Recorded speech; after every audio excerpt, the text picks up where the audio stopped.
Hi there, everybody. Thanks for having me here today. I was involved in helping organize the first couple of data science conferences, spatial data science conferences, and it's amazing to see how they've grown and changed over the past couple of years. So my name's Stuart. I work at a company called 2 Sigma. If you're not familiar with us, we're an investment management organization, which if you hear those words might bring to mind, a lot of people in suits and ties being very serious about money. But actually, if you come to our offices, you see something much more like this. Most of the people we employ at 2 Sigma are data scientists or engineers, and they're working with data to try and find insights to help invest better.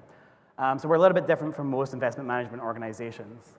Another thing that makes us different is the fact that we have something called the Data Clinic, which is where I work. And the Data Clinic is an internal initiative at 2 Sigma that basically is a way for us to give back to the community using our skills. It was started 5 years ago by a group of employees who really kind of wanted to contribute back to social impact causes and social good causes.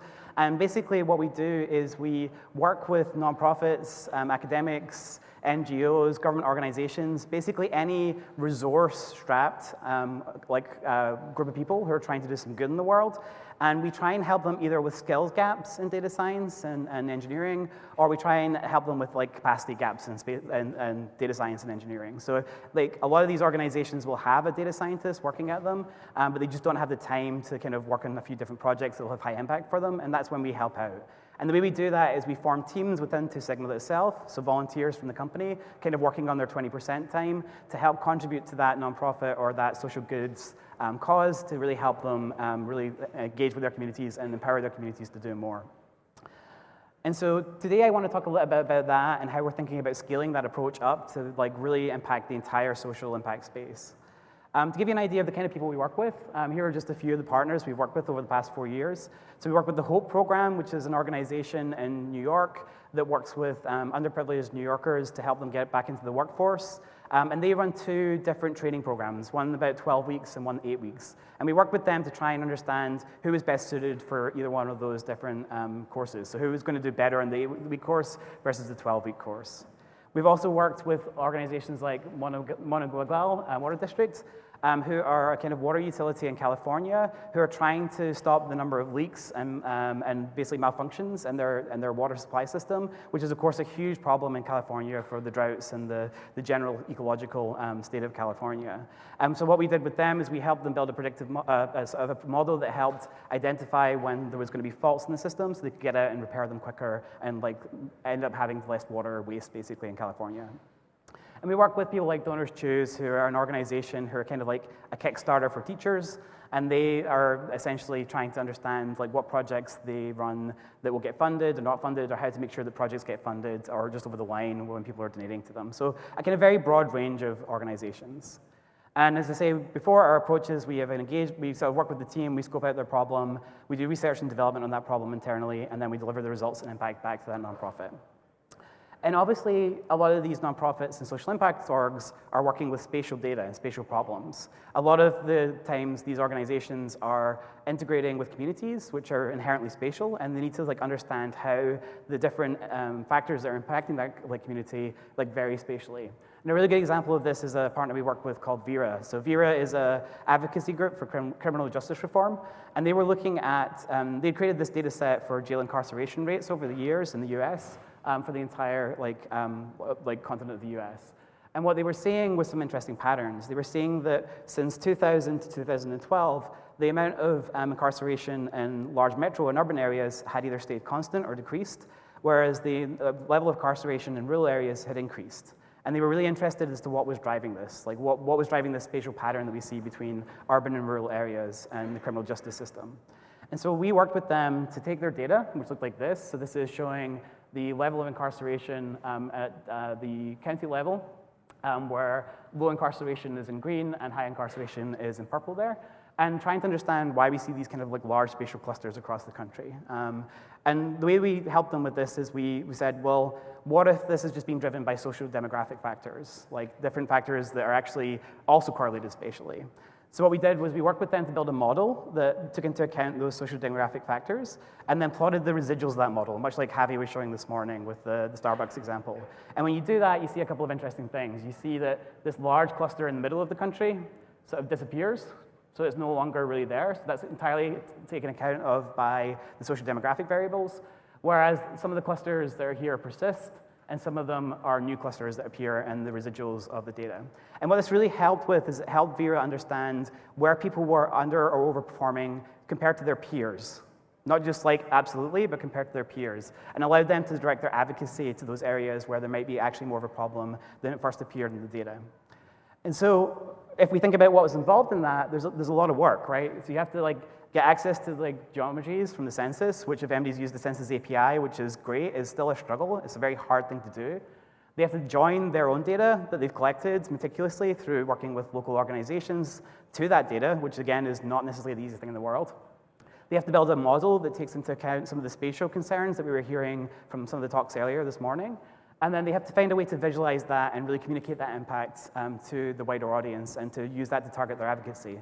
And so for a resource-strapped organization who's trying to do good in the world, this is a lot of work. And even if they have a data scientist, if that data scientist hasn't encountered spatial data before, that might push it over the edge of what they can actually do. And so that's kind of where we come in and help them out.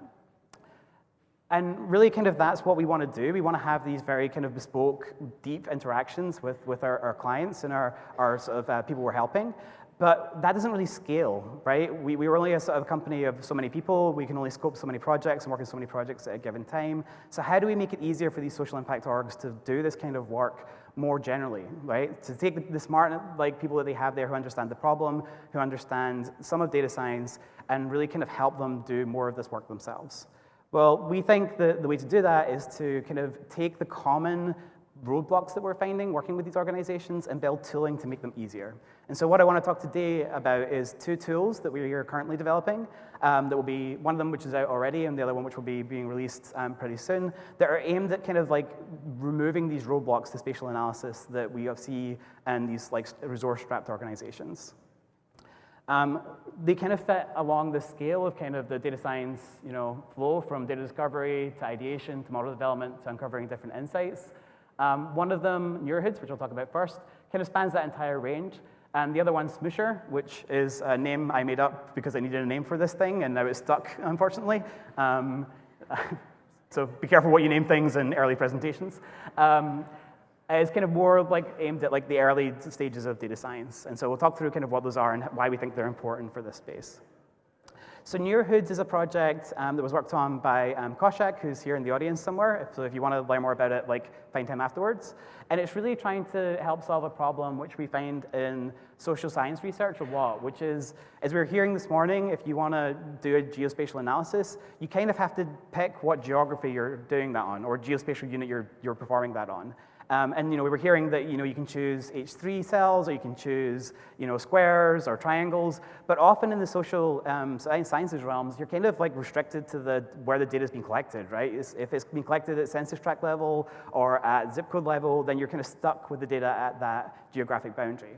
So what Neurhoods tries to do is it tries to actually construct you new geographies, new units of geography, spatial geography, where the variables that you're interested in are homogeneous across that entire area, or as much as possible. So it's a spatial clustering tool that allows you to basically create areas where the things that you're interested in are kind of homogeneous across that area as much as possible. And those end up tending to be much better units to do analysis on. And so it's really kind of trying to hit that pain point that we often see with analyzing data that's already aggregated to like different geographies. We think this is really good for aiding social science research, but also for the civic tech space as well. Being able to like map and create these clusters allows us to really see how cities are actually kind of laid out in different contexts, and I'll show an example of that in a second. And also for individual use. We want people to like use this to play around and sort of redefine neighborhoods and understand how different variables that they're interested in play out in a city. So if you've done any of this kind of work before, you know that there's always this kind of trade-off between clustering variables, like things like the square, the price per square footage of a building, and the geospatial clustering. And what ClustGeo, which is the algorithm we built this on, allows us to do is really kind of tune that. So we have this alpha parameter in the system, which basically allows us to turn a knob to say, we want this to be clustered on the variables that we're interested in, to being clustered on the geography we're interested in. And somewhere in between those two, we have a trade-off that allows us to have these nice compact regions here, which they'll have a kind of like a level of variables that are very continuous across them. So you can see here as we go from 0, everything just clusters by the variables. We don't get very satisfying geometries. Everything's kind of very fragmented. It's kind of a stained glass window approach. If we go to alpha of 1, where we're clustering just on the geospatial aspects of this, but not on the variables, you see that we get these kind of like large clusters that are just like spatially close to each other. But if we go somewhere in between, we get like kind of a breakdown, kind of compromise between those two. And so you can see here, for example, the far Rockaways, when we're looking at both the variables we're interested in and the geography, split into two. And if you know anything about the far Rockaways, you know that this side is very different from this side in terms of like housing prices and sort of the communities that live there. But if we go to 1, then that just becomes one big blob. And so this is a tool that helps us kind of like conceptualize the city in ways that are interesting, like spatially. It does this using, for those who are kind of interested in the math, a hierarchical ward clustering approach where we have this tuning parameter alpha, which allows us to kind of turn that dial from the features being important to the geographies being important. And it's kind of a trade-off. So as you increase the spatial component of this, the feature space component goes down a little bit, and we have to kind of find a compromise between the two of those. And so again, if you're interested more in the math behind this or the technical aspects, find myself or Koshak afterwards, and we can talk you through how this works in practice. But the important thing is we took this very complicated mathematical solution, we wrapped it up in a tool, and we've made that tool available online so that anybody can use it and upload their own data and do this kind of clustering for their research. And so you can do fun things like this. So this is like reimagining New York as 5 boroughs, all basically clustered on the price of property within those areas. And so you get basically the boroughs that we're used to, but these are all coming from the data now rather than actually drawing them on the map. So that's kind of the first tool I wanted to talk about. The second tool I want to cover is one that we've been working on recently. And this came from really a project we were working with a partner, and they were interested in really seeing how 911 calls vary from city to city across the US. So whenever you place a 911 call, it goes into a center where they dispatch that to police. And there's a whole bunch of data surrounding that call then, like when it came in, what was the call type, how long did it take for that officer to respond, what was the outcome, all these really rich variables that kind of tell us a little bit about how policing works in different cities in the US. And so they were interested in combining data from a bunch of different cities together to really get insights into how this was playing out both within a city and between cities. And we wanted to answer these kind of questions here. And so we worked with them, and we went out and we had a look at the open data portals, and we identified these cities as ones that had a lot of spatial data about 911 calls. Which is great. So Charleston, Dallas, Detroit, New Orleans, and Seattle. These are cities that are spread out. They're pretty different from each other. We can use this to gain an insight into how 911 call systems vary across the US. And so we're like, yeah, open data. Open data is great. We can just download these. We'll combine the data sets. We'll make awesome maps. We'll do awesome analysis. And we'll have some great answers for this partner.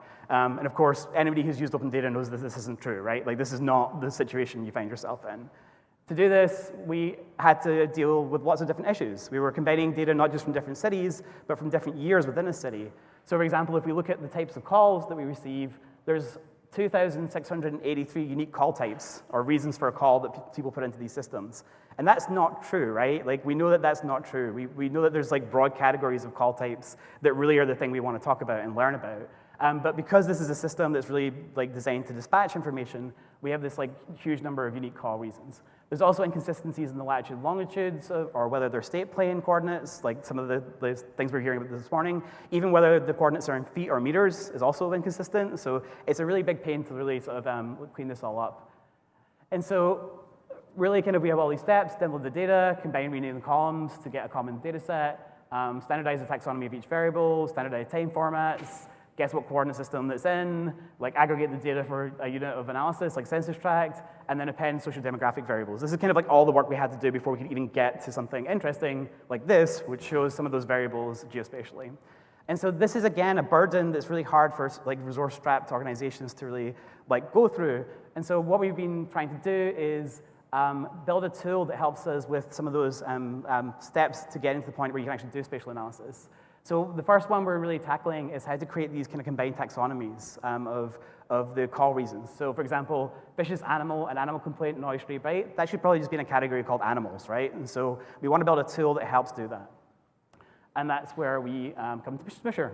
So Smisher is a user-friendly tool online where we can actually see all the unique entries for a given data set, and we use some machine learning to suggest how those should be clustered together into larger categories.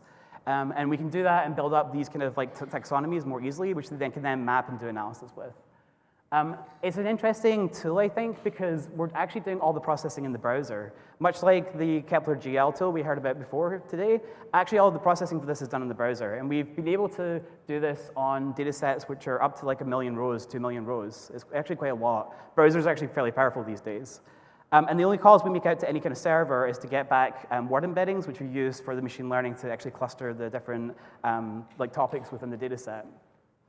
And so it also doesn't modify the data itself. What we're trying to do here is create basically a recipe for cleaning that data set up so that that can be shared with other researchers to also clean that data set up. So it's not processing the data and giving you a new data output, but what we're doing is we're creating a recipe that can be run in Python that you can download through this user interface that can be put into like any data processing pipeline. And that makes it more flexible and more reusable.